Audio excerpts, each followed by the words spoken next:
ഇന്ന് ഞായറാഴ്ച ദിവസമാണ്. മട്ടൻ കറി ആയാലോ എന്ന് ചിന്തിച്ചു പോയി. അങ്ങനെ ഇതാ രുചികരമായ വെറൈറ്റി മട്ടൻ കറിയാണ് ഇവിടെ തയ്യാറാക്കിയിട്ടുള്ളത്.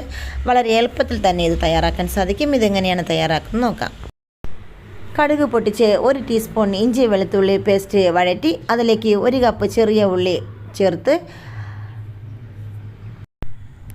1 ടീസ്പൂൺ ഉപ്പ്, 1/4 ടീസ്പൂൺ മഞ്ഞൾപ്പൊടി ഇവ ചേർത്ത് നന്നായി വഴറ്റിയെടുക്കാം. സവാള വഴറ്റി വരുമ്പോഴേക്കും 1 ടീസ്പൂൺ മുളക് പൊടി, 1 ടീസ്പൂൺ മല്ലിപ്പൊടി, 1/4 ടീസ്പൂൺ ഗരം മസാല, 1/4 ടീസ്പൂൺ പെരിഞ്ജീരകപ്പൊടി ഇവ ചേർത്ത് നന്നായി വഴറ്റിയെടുക്കാം. പൊടികളുടെ പച്ചമണം മാറി വരുമ്പോഴേക്കും കുക്കറിൽ വേവിച്ച് മാറ്റി വച്ചിരുന്ന മട്ടൻ ചേർത്ത് നന്നായി മിക്സ് ചെയ്തെടുക്കാം. അവസാനമായി 1 ടീസ്പൂൺ നാരങ്ങ നീര് ചേർത്ത് മിക്സ് ചെയ്ത് രമ്പയില, ബേ ലീഫ്, പുതിനയില ഇവ ചേർത്ത് നന്നായി മിക്സ് ചെയ്തെടുക്കാം. അങ്ങനെ രുചികരമായ മട്ടൻ കറി റെഡി ആയിട്ടുണ്ട്. എല്ലാവരും ഇതൊരു പ്രാവശ്യം